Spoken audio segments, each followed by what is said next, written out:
ಏನಾಗಿದೆ ರೀ? ಗೊತ್ತಿಲ್ಲ ಕಣೆ, ಸ್ಟಾರ್ಟ್ ಆಗ್ತಿಲ್ಲ. ಅಕ್ಕ ಅಲ್ಲಿ ನೋಡಿ ನಿಮ್ ದೊಡ್ಡಪ್ಪನ್ ಮಗ ಗೃಹ ಪ್ರವೇಶ ಕಾರ್ಡ್ ಕೊಟ್ಬಿಟ್ಟು ಹೋಗಣ್ವಾ? ಜೀವನ ಸಾಗ್ಸೋಕೆನೆ ಕಷ್ಟ ಪಡ್ತಿದ್ದಾರೆ, ಒಂದ್ ಗಿಫ್ಟ್ ಕೊಡೋಕು ದುಡ್ಡಿದ್ಯೋ ಇಲ್ವೋ ಅವ್ರ ಹತ್ರ. ಅವ್ರಿಗೇನಕ್ ಕಾರ್ಡು? ರೀ ಅಲ್ಲಿ ನೋಡಿ ನಿಮ್ ಚಿಕ್ಕಪ್ಪನ ಮಗಳು. ಅಯ್ಯೋ ನಮ್ಮನ್ನೇ ನೋಡ್ತಿದ್ದಾರೆ, ಮಾತಾಡ್ಸ್ಬಿಡ್ತಾರೆ ಅನ್ಸುತ್ತೆ. ನಡಿ ನಡಿ ಬೇಗ.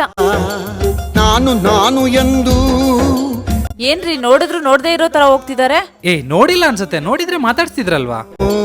ಮರೆತು ಹೋಗಬ್ಯಾಡ. ಅಣ್ಣ ಮದ್ವೆಗೆ ನೀನು ಮಿಸ್ ಮಾಡ್ದೆ ಬರ್ಬೇಕು. ನೀವು ಬಂದಿಲ್ಲ ಅಂದ್ರೆ ನನ್ ಮದ್ವೆನೇ ಆಗಲ್ಲ.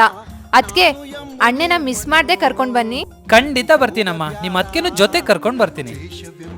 ಸರಿ ಅಣ್ಣ, ನಾನ್ ಬರ್ತೀನಿ. ಮದ್ವೆಗ್ ಬರೋದ್ ಮಿಸ್ ಮಾಡ್ಬೇಡಿ. ರೀ ಒಂದ್ ಟೈಮಲ್ಲಿ ನಮ್ಗೆ ಯಾರು ಫಂಕ್ಷನ್ಗಳಿಗೆ ಕರಿತಾ ಇರ್ಲಿಲ್ಲ. ಇವತ್ ನಮ್ಮ ಹತ್ರ ದುಡ್ಡಿದೆ ಅಂತ ಎಷ್ಟು ಇಂಪಾರ್ಟೆನ್ಸ್ ಕೊಡ್ತಾರಲ್ಲ.